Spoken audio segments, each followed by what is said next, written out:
Hi, Sarah Page here, and for my English 317 infographic, I chose to do the topic of tourism. So I used the website PictoChart to create my infographic, and I used a pre-made template that they offered, partially because I liked the colors that were already part of the template, and I know that I could have changed them, but I liked the colors they already had for the topic that I chose.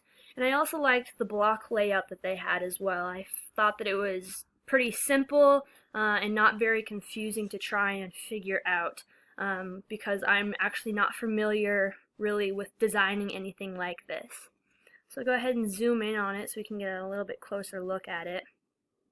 So I just really liked this kind of the natural earthy tones they had. I feel like that really matches tourism and kind of recreation, because recreation is really tied into tourism. And so I decided to focus on, I go into a section on worldwide tourism and its growth. So I went ahead and I included a chart of the increase of international travelers. The chart, I will admit, is a little bit small, but I kind of struggled to maneuver it in there. And as it's zoomed in a little bit further, you can start to understand a little bit better, but at this zoomed out view, it's a little bit harder to understand.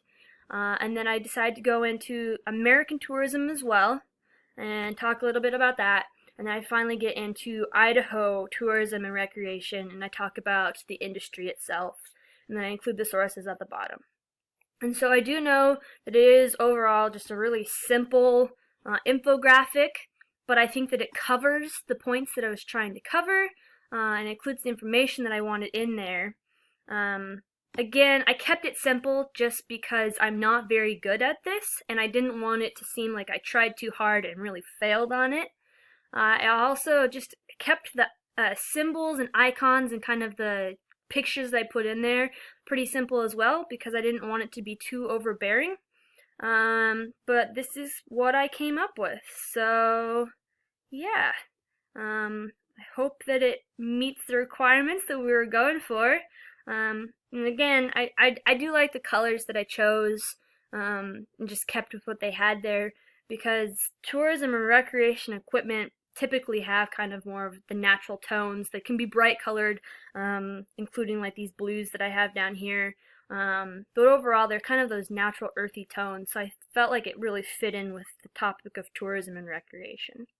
I also like the font that I chose, because I also feel like that's really easy to read. And I think the colors that were chosen for the fonts also made the words stand out the way I wanted them to, and the headings are really clear. So I hope you enjoy reading through it.